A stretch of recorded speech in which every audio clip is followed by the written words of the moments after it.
Ada yang pernah mikir gini nggak? Siapapun presidennya, hidup gue bakal sama aja. Stop. Ini bukan karena lo apatis atau bodoh. Gimana kalau gue bilang, malasnya kita ngobrolin politik itu by design.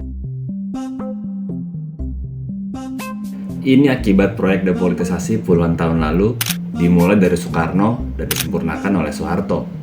Tujuannya cuma satu, agar kita nurut demi stabilitas dan keharmonisan negara. Gini ceritanya.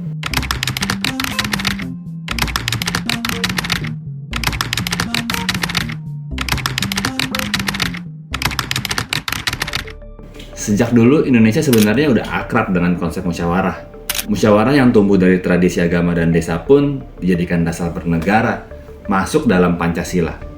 Kerakyatan yang dipimpin oleh hikmat kebijaksanaan dalam permusyawaratan perwakilan. Bagi Soekarno, presiden pertama Indonesia, dengan bermusyawarah, Indonesia dapat menjadi tempat berkumpulnya gagasan.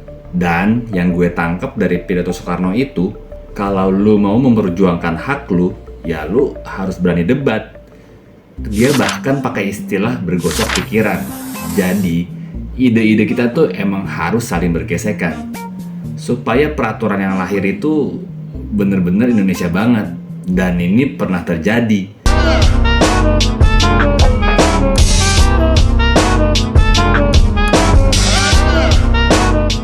Dari tahun 45 sampai 59, Indonesia mengalami era di mana kebebasan berpendapat mencapai puncaknya. Kita menyebutnya sebagai demokrasi liberal. Partisipasi publik sangat antusias, ada banyak partai, pers bebas, debat terbuka. Ini adalah era di mana Indonesia benar-benar menjalankan sistem demokrasinya. Tapi Soekarno melihat ini sebagai masalah. Banyaknya pemberontakan dan perbedaan ideologi partai menyebabkan situasi politik tidak stabil. Soekarno pun memutuskan mengeluarkan dekret Presiden 5 Juli 1959. Dari dekret tersebut, Soekarno menawarkan sistem demokrasi terpimpin dengan Nasakom sebagai pilar utamanya. Soekarno ingin setiap pemikiran dapat masuk ke dalam 3 ideologi besar tersebut dan menciptakan stabilitas. Tapi kenyataannya, Nasakom justru jadi alat untuk menciptakan ruang sosial yang tertutup. Semua aliran dipaksa masuk dalam satu bingkai konsensus. Partai yang berseberangan seperti Masyumi dan PSI dibubarkan. Tokoh-tokohnya dipenjara. Dan ini belum seberapa.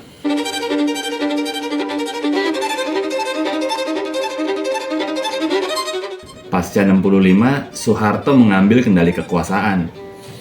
Dan selama berkuasa, Soeharto melakukan depolitisasi secara sistematis dan masif ke dalam 3 tahapan. Dia memberangus oposisi kiri, menerapkan doktrin masa mengambang, dan membatasi partai politik melalui undang-undang. Setelah G30S, praktik kekerasan massal telah menghancurkan basis oposisi kiri yang melawan pemerintah. Tragedi tersebut juga turut menciptakan syok dan teror untuk masyarakat yang vokal ketika itu. Setelah tragedi 65 selesai, Soeharto perlu memastikan mobilisasi rakyat berdasarkan politik tidak akan terjadi lagi. Tidak ada aksi massa, rapat umum, dan sebagainya yang jamak terjadi di era Soekarno. Menurut Ali Murtopo, arsitek politik Orde Baru, keterlibatan rakyat dalam politik justru merugikan mereka sendiri. Atas dasar itulah ia membuat konsep masa mengambang untuk memutus hubungan rakyat dengan partai politik agar mereka bisa sepenuhnya fokus bekerja demi pembangunan ekonomi. Kedengarannya produktif kan? Tapi ini adalah cara untuk memastikan rakyat nggak ngerti politik, nggak peduli politik, dan nggak ikut campur sama politik.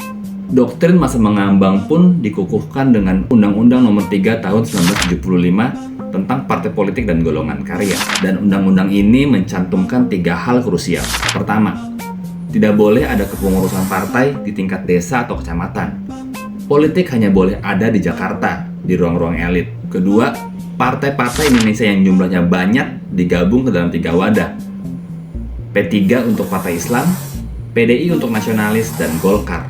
Ketiga, setiap organisasi politik wajib mencantumkan Pancasila dan Undang-Undang Dasar 1945 sebagai azas. Dan tujuannya tuh mulia banget, stabilitas politik dan mempercepat pembangunan. Tapi ini sebenarnya adalah cara Orde Baru membatasi peran masyarakat, khususnya di akar rumput dalam politik praktis. Melalui undang-undang ini, kehidupan berpolitik secara resmi lenyap dari keseharian kita. Dan apa dampaknya? John McGlynn dalam artikelnya menyoroti bagaimana penulis kritis era Orde Baru menunjukkan trauma mendalam satu generasi yang telah dikondisikan menjadi society of silence and avoidance, masyarakat pendiam dan penghindar, akibat puluhan tahun represi. Orde Baru emang udah jatuh tahun 98, tapi jujur, dampak depolitisasi masih terasa hingga saat ini. Kita punya rasa sungkan yang berlebihan kalau ngomongin politik. Gak enak kalau debat politik. Nggak usah deh, nanti ribut. Daripada berantem, mending diem. Gue ngerasa perdebatan politik kita tuh cuma musiman, pas mau pemilu doang. Masalahnya, pas momen itu dateng, kita malah gagap dan nggak tahu cara ngelola konflik pemikiran. Begitu ada perbedaan pendapat, langsung dianggap musuhan. Polarisasi pun terjadi. Kalau nggak dukung calon A, pasti lu dukung calon B kan? Padahal politik nggak bisa dilihat dalam hitam putih. Dalam musyawarah ada mufakat, percobaan untuk mencari kesamaan. Dan sepakat untuk tidak sepakat ya boleh-boleh juga. Tapi kita nggak pernah mencari hal tersebut. Bhinneka Tunggal Ika, berbeda-beda tapi tetap satu jua. Kita sibuk mencari persatuan, tapi lupa kalau Indonesia didirikan dari perbedaan. Kita dikondisikan untuk menjadi masyarakat pendiam. Dan sekarang, kita mewariskan sikap itu ke generasi berikutnya, sadar atau tidak sadar. Sekarang gue penasaran, pernah nggak lo merasa sungkan buat ngomongin politik? Drop pengalaman lo di komen. Karena menurut gue, ini adalah percakapan yang perlu kita mulai. Sampai jumpa di video berikutnya.